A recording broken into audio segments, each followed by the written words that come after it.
Shalom, les fils du Très-Haut, que le Très-Haut vous bénisse.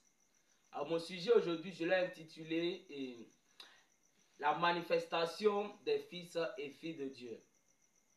D'abord, avant de parler de la manifestation, il est important de connaître d'abord c'est quoi un fils de Dieu. C'est quoi une fille de Dieu. Avant de pouvoir parler de la manifestation des fils et filles de Dieu. Pourquoi? Parce que aujourd'hui nous constatons que beaucoup des fils et des filles de Dieu vivent sous leurs privilèges. Il est dit, l'épouse vit sous ses privilèges.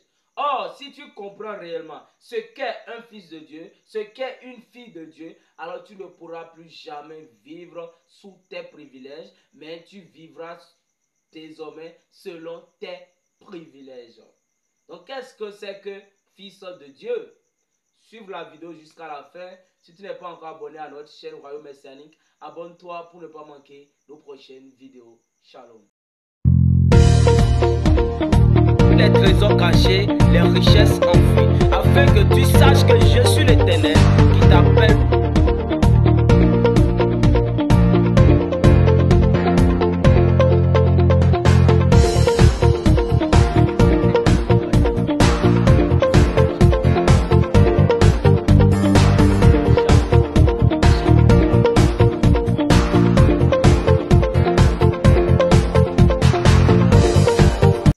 Alors, c'est quoi en réalité un fils de Dieu? Tu vas entendre quelqu'un dire je suis fils de Dieu, je suis fille de Dieu, je suis fils de Dieu, je suis fille de Dieu. Mais c'est quoi un fils de Dieu? Il faut entrer en profondeur. Il faut t'asseoir et analyser en profondeur c'est quoi en réalité un fils de Dieu. C'est ce que nous voulons faire aujourd'hui. Alors pour commencer, prenez avec moi dans Jean 10, verset 30 à 36 pour voir ce que dit Jésus ici. Jean 10, verset 30 à 36. Il est écrit, Jésus dit, moi et le Père, nous sommes un. Alors les Juifs prirent de nouveau des pierres pour le lapider. Jésus leur dit, je vous ai fait voir plusieurs bonnes œuvres venant de mon Père. Pour laquelle me lapidez-vous? Les Juifs lui répondirent, ce n'est point pour une bonne œuvre que nous te lapidons, mais pour un blasphème. Et parce que toi, qui es un homme, tu te fais Dieu. Jésus leur répondit, n'est-il pas écrit dans votre loi, j'ai dit vous êtes des dieux? Si elle a appelé Dieu ceux à qui la parole de Dieu a été adressée, et si l'écriture ne peut être anéantie, celui que le Père a sanctifié et envoyé dans le monde, vous lui dites, tu blasphèmes? Et cela parce que j'ai dit, je suis le Fils de Dieu. Voilà. Voyez-vous, lorsque Jésus a dit, moi et le Père nous sommes un, lorsque Jésus a fait comprendre Jésus a fait comprendre aux Juifs qu'il était un fils de Dieu. Alors les Juifs ont pris des pierres, ils ont commencé à le lapider. Alors Jésus a dit, mais pourquoi me lapidez-vous? Mais regardez avec toutes les bonnes œuvres que j'ai fait devant vous, mais j'étais toujours avec vous. Regardez toutes les bonnes œuvres que j'ai fait. Et les Juifs ont pris la parole et dit, nous ne te lapidons pas parce que, à cause de tes bonnes œuvres, voyez-vous, donc ils savaient très bien qu'ils faisaient des bonnes œuvres. Et il dit, nous ne te lapidons pas à cause de tes bonnes œuvres, mais nous te lapidons pourquoi? Parce que toi, homme, tu te fais Dieu. Voilà. Donc parce que Jésus avait dit qu'il était fils de Dieu, les Juifs ont compris. Parce qu'un vrai Juif sait ce qu'on appelle fils de Dieu. Un vrai Juif sait ce qu'on appelle fils de Dieu. Si tu dis je suis fils de Dieu, alors cela veut dire tu es Dieu. Voyez-vous? Donc lorsque Jésus avait dit qu'il était fils de Dieu, automatiquement les Juifs ils ont compris que donc cet homme-là, maintenant il veut se faire Dieu. Voyez-vous? Ils ont commencé à le lapider. Pourquoi? Parce qu'un fils de Dieu est égal à Dieu. Alors Jésus a dit, mais n'est-il pas écrit dans votre loi? J'avais dit, vous êtes des dieux. Voyez-vous? Et où est-ce que cela était écrit? Quand vous prenez dans Psaume 82, verset 6, vous allez voir. Il est écrit, Dieu dit, j'avais dit, vous êtes des dieux. Vous êtes tous des fils du Très-Haut. Voilà. Donc quand on dit fils du Très-Haut, cela veut dire Dieu. J'avais dit, vous êtes des dieux. Tous du fils du Très-Haut. Donc un Dieu est égal à un fils de Dieu. Voyez-vous? Donc quand on dit fils du Très-Haut, cela veut dire Dieu. Quand on dit Dieu, cela veut dire fils du Très-Haut. Quand on dit fils de Dieu, cela veut dire aussi Dieu. Et quand vous remontez un peu dans Somme, à partir du premier verset, vous allez voir Dieu, la Bible dit quoi? Dieu se tient dans l'assemblée des dieux. Il juge au milieu des dieux. Voilà. Donc Dieu n'est pas partout. Dieu n'est pas partout. Mais Dieu se tient dans l'assemblée des dieux. Donc Dieu se tient au milieu des gens qui ont reconnu ce qu'ils sont. Voyez-vous? Dieu ne se tient pas partout, mais il se tient là où il y a les fils et filles de Dieu. Il se tient là où il y a les fils du Très-Haut. Il se tient là où les gens ont pu reconnaître exactement ce qu'ils étaient. Les gens qui ont pu reconnaître qu'ils sont des fils de Dieu, qui sont des dieux, c'est dans ce lieu-là que Dieu se tient. Psaume 82, à partir du premier verset. Il dit quoi? Dieu se tient dans l'assemblée des dieux. Il juge au milieu des dieux. Voilà. Donc Dieu n'est pas partout. Tu ne peux pas le voir dans les rassemblements, dans les organisations, dans les systèmes ecclésiastiques, dans les systèmes religieux. Non. Dieu ne se tient pas là où il y a des membres des églises. Non. Tu ne peux pas voir Dieu là-bas. Mais tu vas voir Dieu là où il y a des dieux. Parce qu'il est écrit, Dieu se tient dans l'assemblée des dieux et il juge au milieu des dieux. Donc un fils de Dieu est égal à un Dieu. Et Dieu se tient uniquement là où il n'y a que des fils et filles de Dieu. Là où il n'y a rien que des fils et filles de Dieu. Là où il y a les fils du Très-Haut, c'est en ce lieu-là que Dieu se tient. C'est pourquoi il dit quoi? J'avais dit, vous êtes tous des dieux. Vous êtes tous des fils du Très-Haut. Or, remarquez, beaucoup refusent aujourd'hui quand tu dis que nous sommes des dieux, beaucoup vont mal te prendre. Ils vont dire que non, un homme ne peut pas être Dieu. Non, bien toi, tu te fais passer pour Dieu. C'est exactement ce que les gens avaient dit dans le cas de Jésus là-bas. Que toi, homme, tu te fais Dieu. Ils ont commencé à le lapider. Voyez-vous? Or, aujourd'hui, nous sommes des dieux.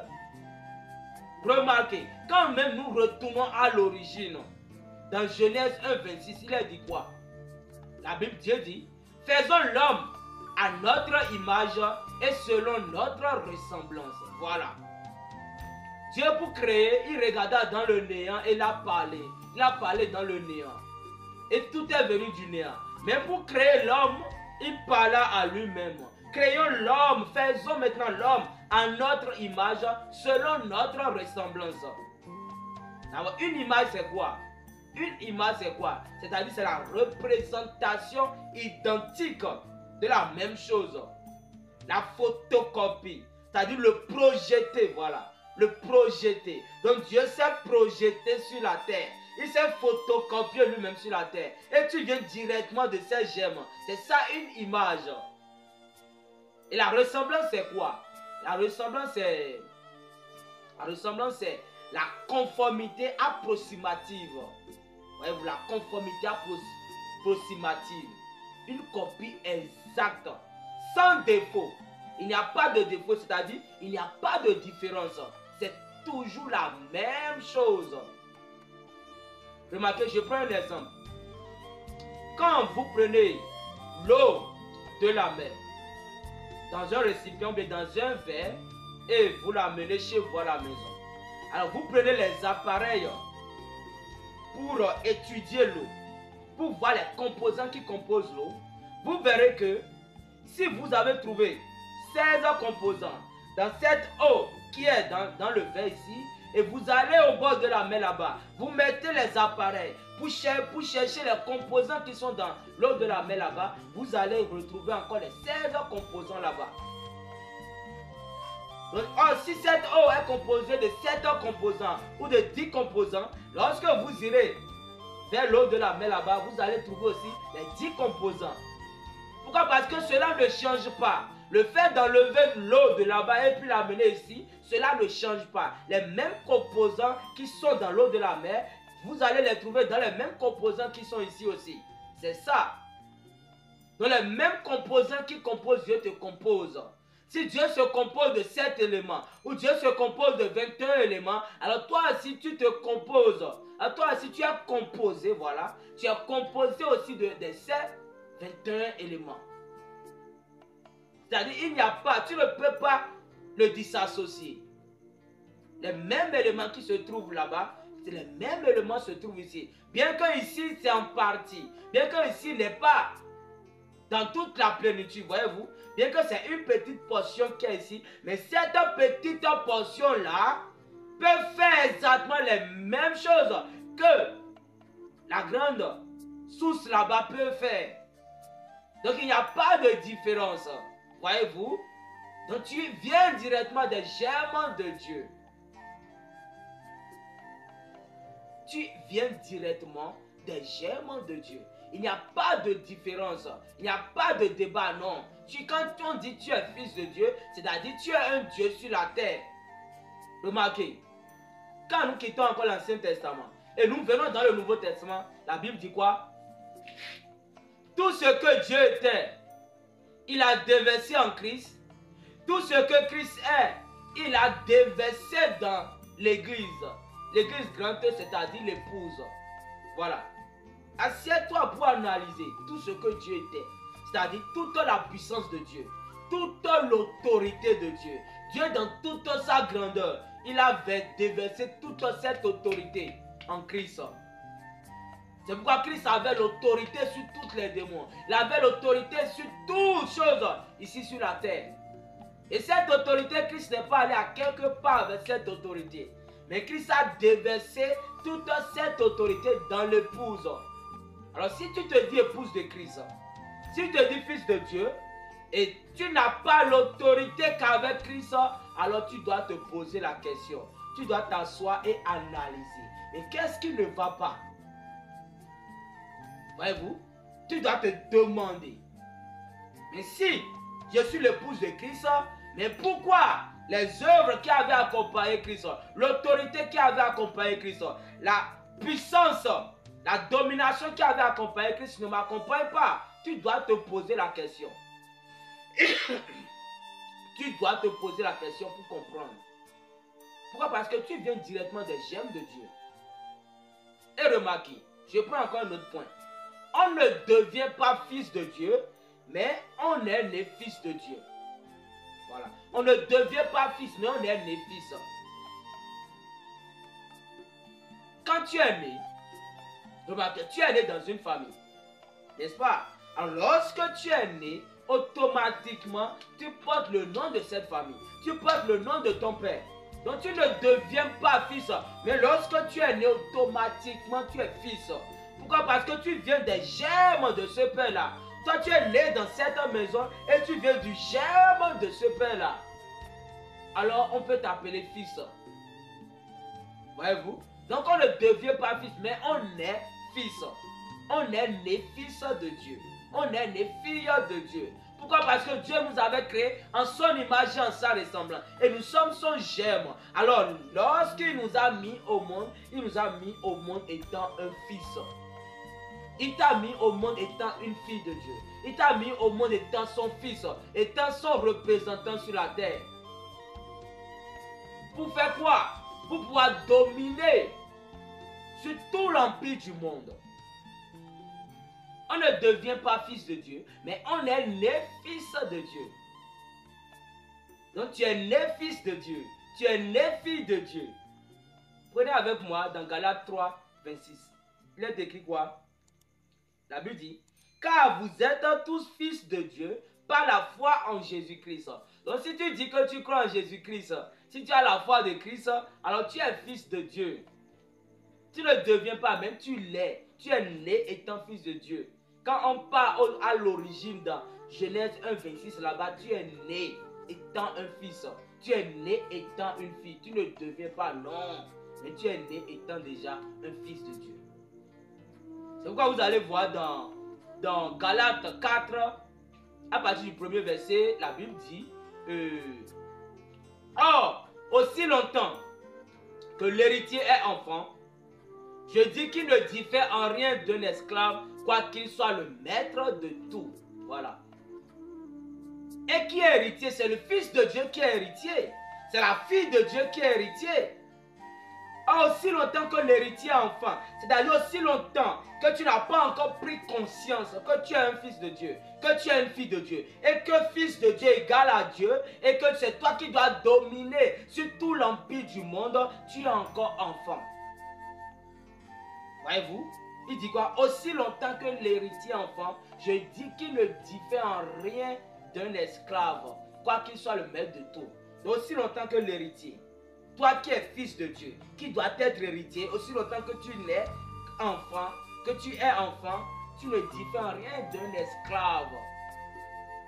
Donc aussi longtemps que tu n'as pas encore pris conscience que tu es fils du Très-Haut, que tu es fils de Dieu, que tu es fille de Dieu, et que fils de Dieu égale à Dieu, alors tu ne diffères en rien d'un esclave. C'est-à-dire tu es comme un esclave. Tu ne reconnais pas encore ce que tu es.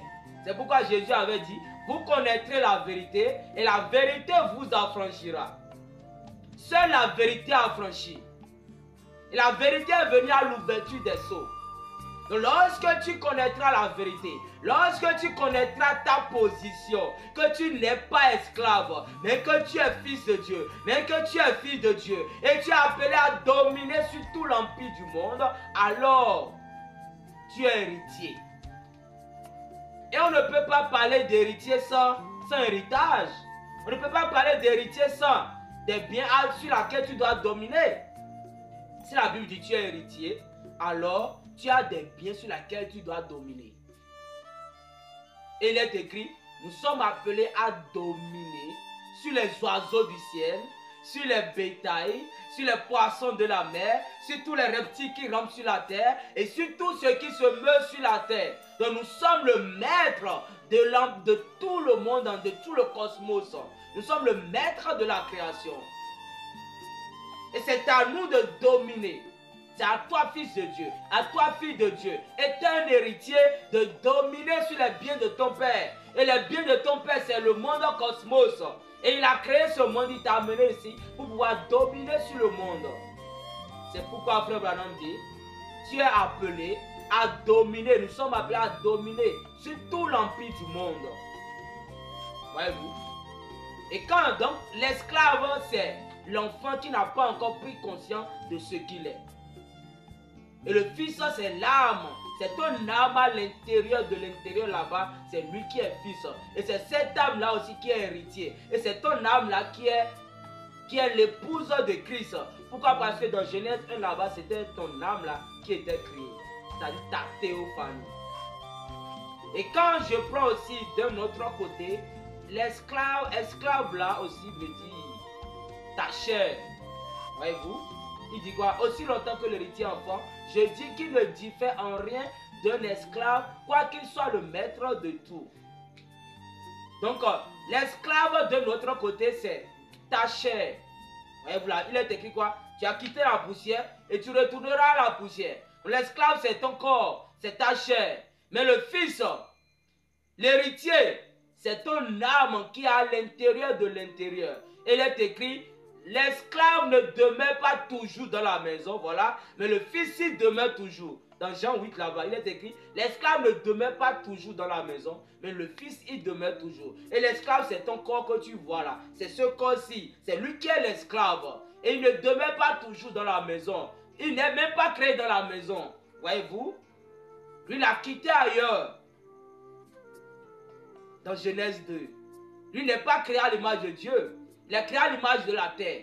Il a quitté la terre et retournera à la terre. C'est lui l'esclave. Mais le fils, il demeure toujours dans la maison. Et le fils, c'est ton âme qui est à l'intérieur de l'intérieur. Et c'est cette âme-là qui est fils de Dieu. C'est cette âme-là qui est née dans la maison. Et c'est cette âme-là qui demeure toujours dans la maison parce qu'elle a été créée dans la maison. Et elle est née dans la maison et restera éternellement dans la maison.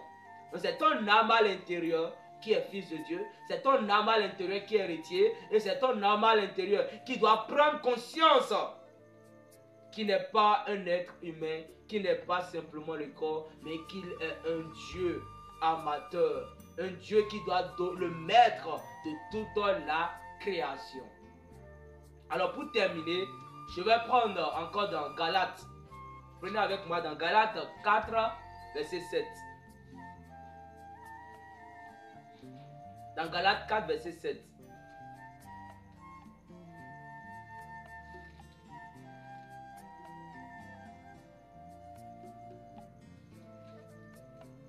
Dans Galates 4, le verset 7, la Bible dit: ainsi, tu n'es plus esclave, mais fils. Et si tu es fils, tu es aussi héritier par la grâce de Dieu. Mon frère, ma soeur, ainsi tu n'es plus esclave, mais maintenant tu es fils. Et si tu es fils, tu es aussi héritier par la grâce de Dieu. Dès que tu as reconnu ce que tu es, dès que tu as reconnu qu'un fils de Dieu, c'est égal à un Dieu. Un fils du Très-Haut est égal à Dieu. Une fille de Dieu est égale à Dieu. Alors ainsi maintenant, tu n'es plus esclave, mais tu es fils. C'est-à-dire tu n'es plus esclave, tu n'es plus le corps, mais tu es fils. Tu n'es plus l'esclave du monde, mais maintenant tu es fils. Et si tu es fils, tu es héritier de toute la puissance de Dieu. Tu es héritier. Et c'est toi qui dois dominer sur toutes choses. Alors ne te sous-estime plus, ma soeur. Ne te sous-estime plus, mon frère. Mais à partir de cet instant, commence à vivre selon tes privilèges. Ne vis pas sous tes privilèges, mais commence à vivre selon tes privilèges. Reconnais simplement ce que tu es. Conscientise-toi que tu es un fils de Dieu et que tu es fille de Dieu et que c'est toi le Dieu de la terre. C'est toi qui dois dominer sur tous les princes de ce monde du ténèbre, sur les esprits méchants dans les lieux célestes. C'est toi qui dois dominer sur les oiseaux du ciel, sur les poissons de la mer, sur les reptiles qui rampent sur la terre, sur tout ce qui se meut sur la terre. Alors c'est tout ce que j'ai à partager avec vous aujourd'hui sur ce qu'est un fils de Dieu. Que Dieu vous bénisse richement. Prochainement, nous allons voir aussi les privilèges d'un fils de Dieu. Alors comme d'habitude, c'est toujours votre frère Joram le Logos. Tout est possible à celui qui croit. Shalom.